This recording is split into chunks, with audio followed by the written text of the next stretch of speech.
Family, welcome back to another episode of Financial Freedom. I am your host, Derek Brown, and I'm so thankful that you are here. Hope TV was launched on March 19, 2020, and in just 65 days, because of your over 10 million views, we went from one show to 35. It's all because of you, fam. So thank you so much for being with us and supporting us and loving us through this transition online. You can find us on various platforms under the handle The Hope TV, all caps, one word. With that being said, let me introduce our guest, Mr. Carlton Curry II. I'm going to tell you a few things off of his stellar resume. Two Bachelor's of Science degrees, one in marketing, one in business administration, a couple with over 5 years in banking, in which he saw three different promotions. He excelled through PNC's banking management program. He is the founder of Executive One Enterprises, LLC. He is the managing partner of Buy Your Power Investment Group, LLC. He is also a podcast co-host of Kinfolk Talk. His says this: I stand on the principles of knowing life is about two things: deposits and withdrawals. What you deposit is only what you can withdraw. Ladies and gentlemen, Mr. Carlton Curry II.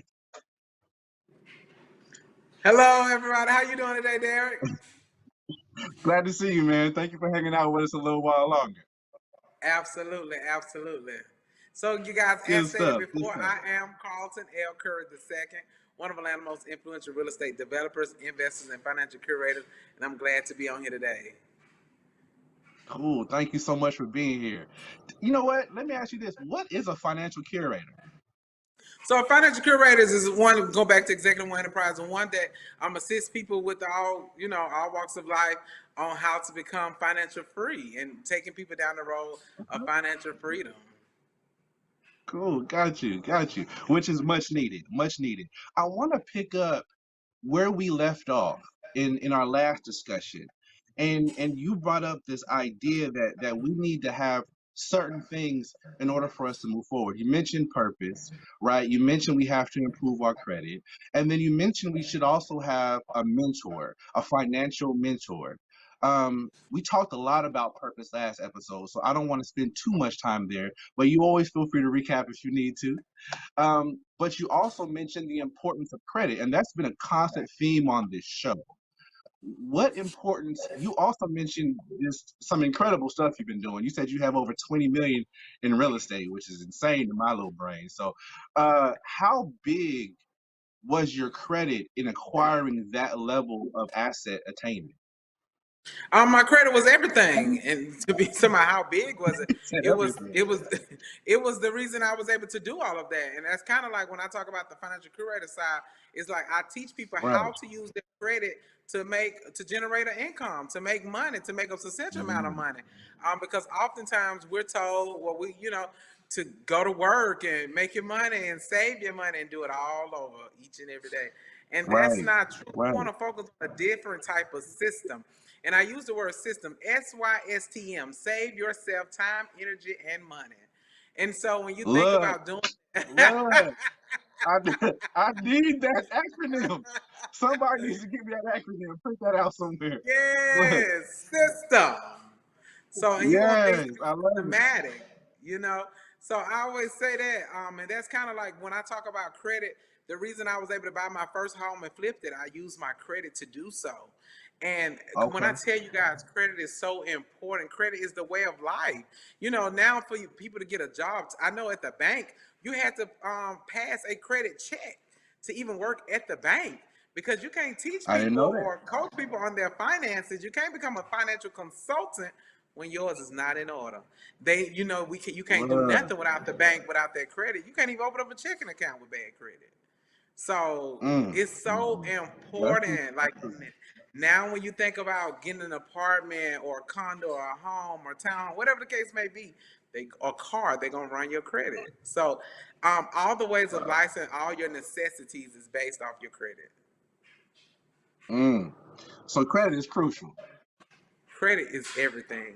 It's not the only thing, Got it's you. everything. Got you. All right. So they come to see Mr. Curry II, and Mr. Mhm. Curry tells them, "What's the first thing we do? when it comes to dealing with our credit services? And we didn't spend so much Oh, time on this show on this. I don't want to the whole day, but just a little bit. Give us a little bit of how you guide absolutely. people So we're with gonna their we're credit. gonna pull up your credit report. We're gonna go into. I like to use identityiq.com. We're gonna log into Mm-hmm. Identity IQ. We're gonna do a full blown analysis on your credit report. Once we take a look at your credit report, we're gonna see what's hindering the score. Like what derived this FICO score. So when I look at this particular Okay. score, I'm like, okay, if we're sitting at a 600, we'll just use a 600. What is holding your account to a 600? Why are you not in the 700 plus club? And then we'll look at certain Right. things like, oh, you had a 30-day late here. One 30-day late can drop you to up to 100 points. Like, Oh, bizarre. wow. Bizarre. So one 30-day late can do that. Some people have small collections that they had when they was in college, and that collection is still on their credit report. And now that credit, been on the credit report for, let's say, 10 years. And you know how we're told, like, every 7 years things come off your credit report. That's not necessarily true. It's your job to dispute it Mm. off and do the work to get it off. Gotcha. But if not, the creditor will leave it there. You know, they'll leave it on there, and oftentimes they sell your information over to different collection agencies. And when you think about that, when you think about collection agency buying your information, you never authorize them the right to do that. So therefore, that's why so many That's true. credit reports That's have so true. many errors on it, and they're able to be disputed and deleted off your credit report. Because by law, I didn't sell that information. I never had debts with that particular creditor. So why is this reporting on my credit report?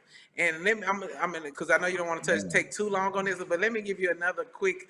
No, say what you Um, gotta say. Say what you gotta say. yes, like it's so crazy because too, when you're thinking about, let's say for instance, we'll use Verizon.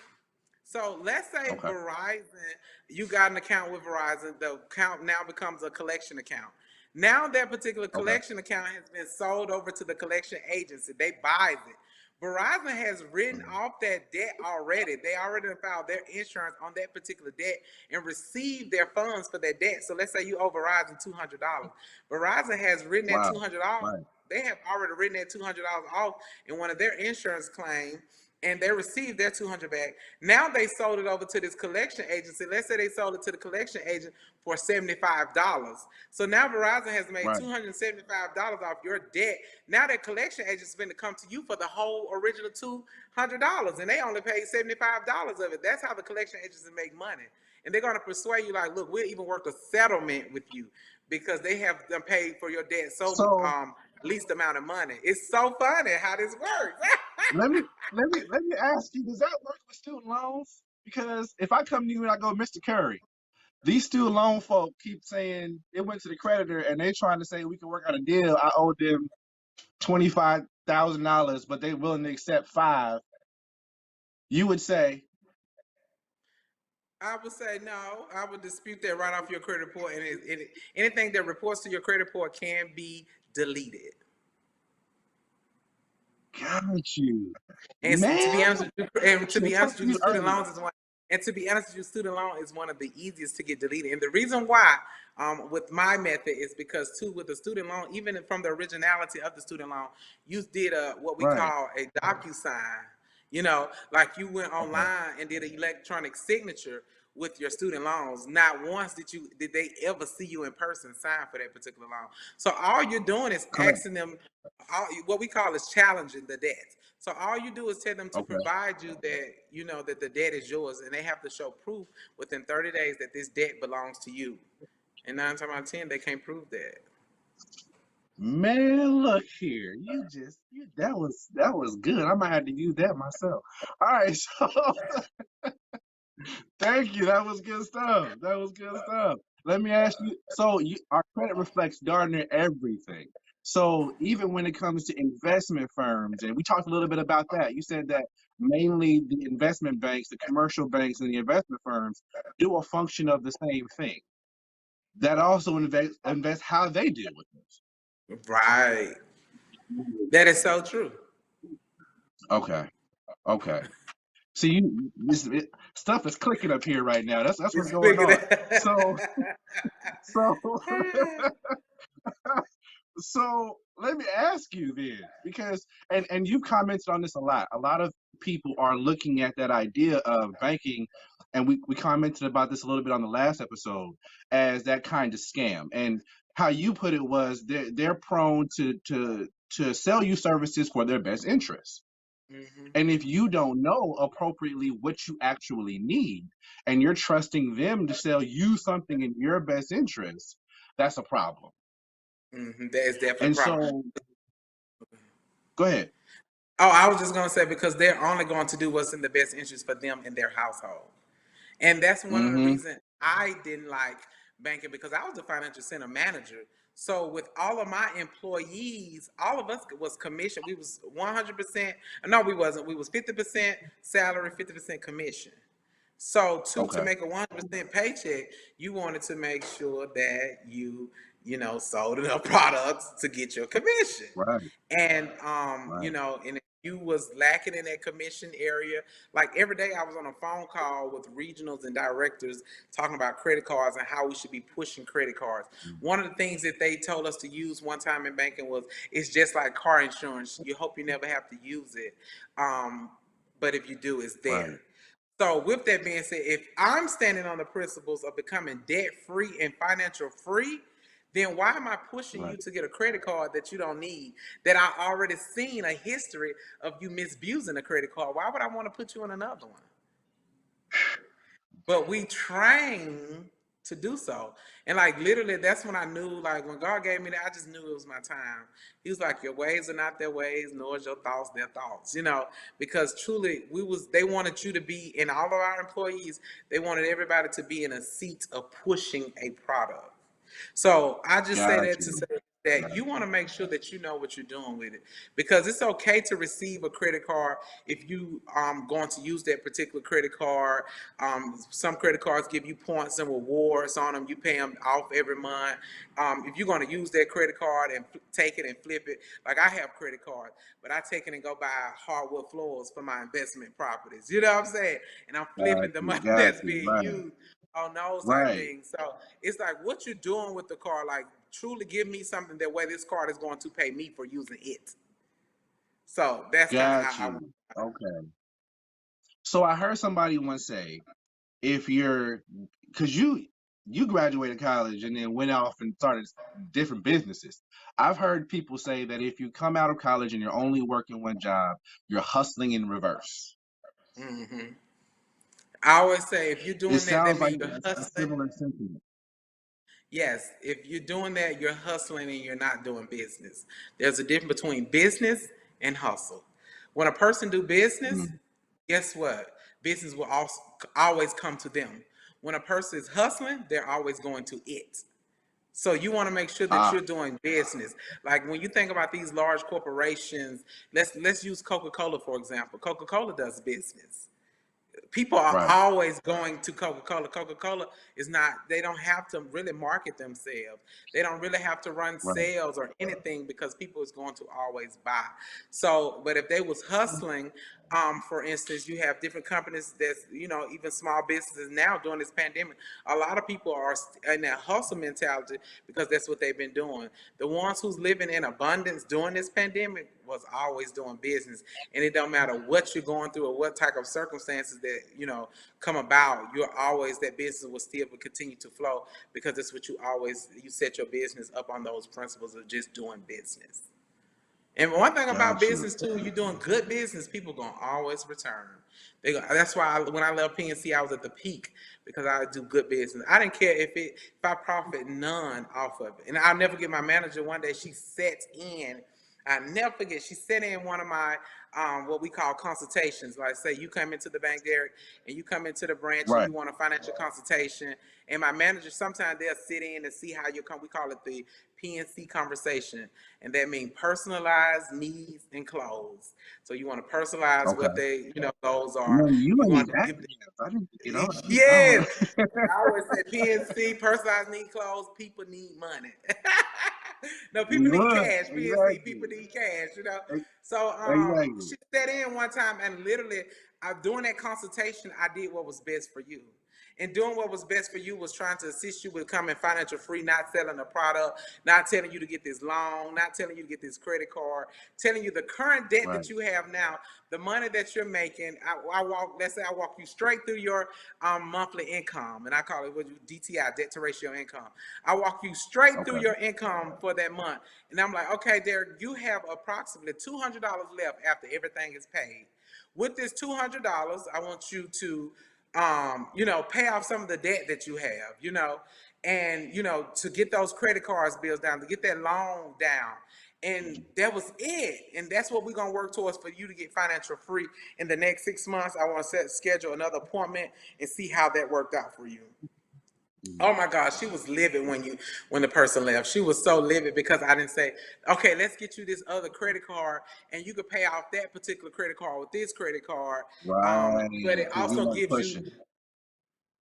and she was like, but it also, you could have helped the client by doing that, to stagger the debt. It's still debt. I'm trying to Right. get him to know what the real rich is and that to become debt free. So So it's mm. go ahead. I'm soaking this in right now, man, because I don't get to have this kind of conversation. It's so juicy to me. So you have a credit card yourself, but you know that credit card is going to generate more income for you. So when we approach banks, and I'm just kind of in, I wanna make sure I wrap my head around this. Um, Absolutely. so when you approach banks or as consumers, when we approach banks or any financial institution, we should approach banks based on the purpose that we have for the bank. Our purpose should tell us what purpose we have for the institution, Come on, not what the somebody. institution and its stuff has for us. So when it comes to banks, investment banks, or investment firms, it's all about what our individual needs and goals are. Come on now, that's exactly what it's about. And the only thing is about what are your goals? Got you. That makes that's a very different mindset than we've been taught. You're very right. I'm Hmm. just recalling the conversation that you commented on earlier. You're right. That's a very different mindset than we're Yeah. taught. We're not taught to approach them as basically consultants for our dreams. It's go save, put your money here, get a Roth IRA, save for retirement. But we're not taught to be active, engaged, financial. I like to think of myself as my own little independent business. Every little bit of money I get, I am a business owner of that cash. Yes. But Yes. even with that, nobody ever said what you said. Like that just opened up a whole new level of thinking for me. So thank you for that. Um, Absolutely. yeah, definitely. You operate in this sphere. What as a businessman, do you use a variety of financial institutions or products, or do you keep your stuff simple?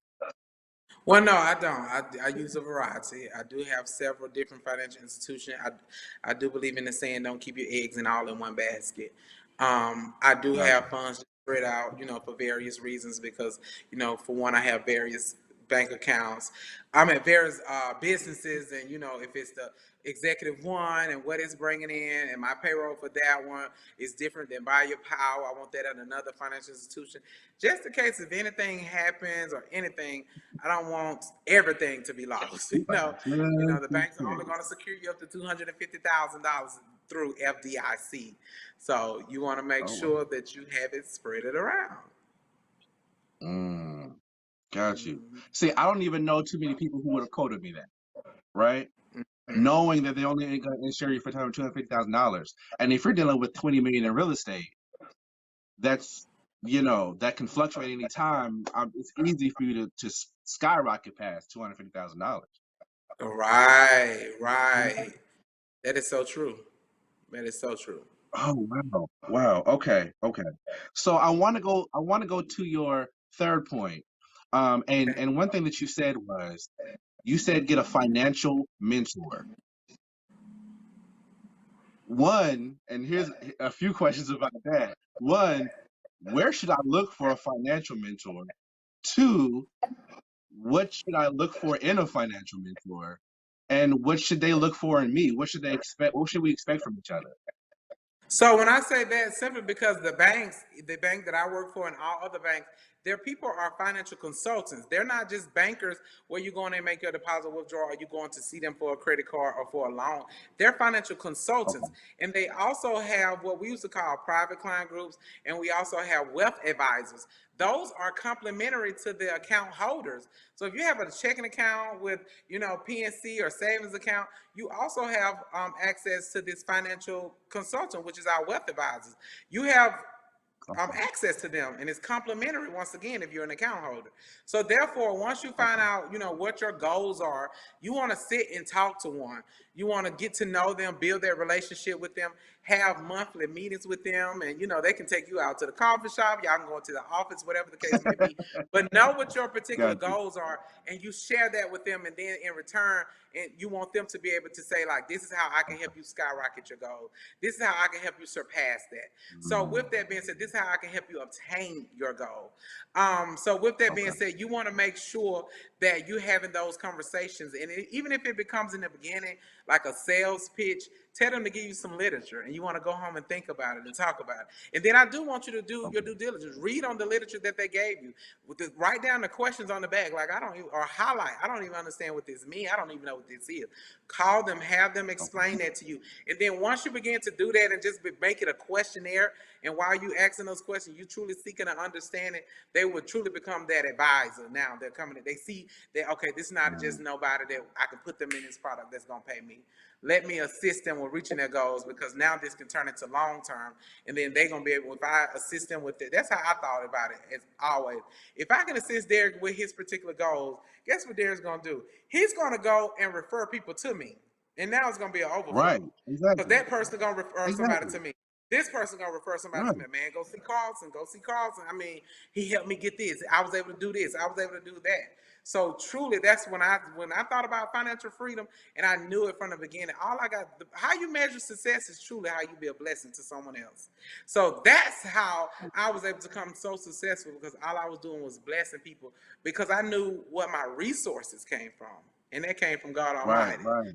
So that's Let me. that's my We intake on only got that. a few minutes left. You just said a whole bunch of good stuff right there, but we only got a few minutes left. Um, God, I want to ask you a couple more questions, but we only got a few minutes left. Okay, so last tidbits that you want to leave our audience with.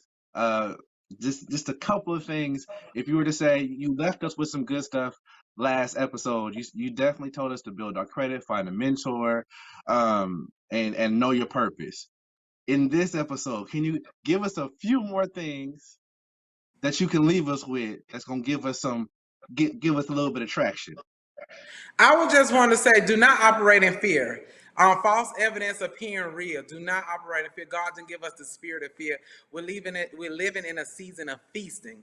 And I also want to tell people, don't expect people to understand your grind and your vision when God didn't give it to them. He gave it to Right. you.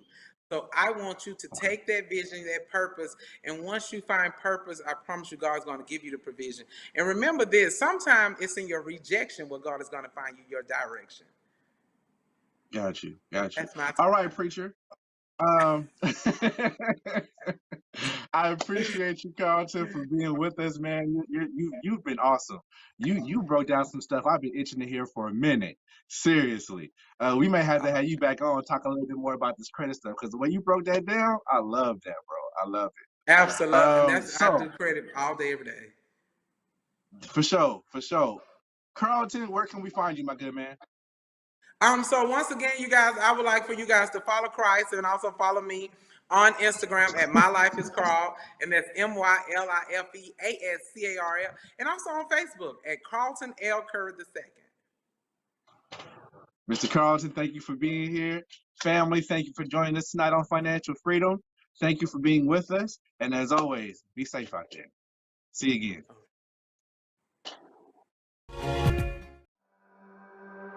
11 o'clock on Sunday morning, when thousands of Christians all over the United States stand to sing "In Christ There Is No East or West," we stand in the most segregated hour of America.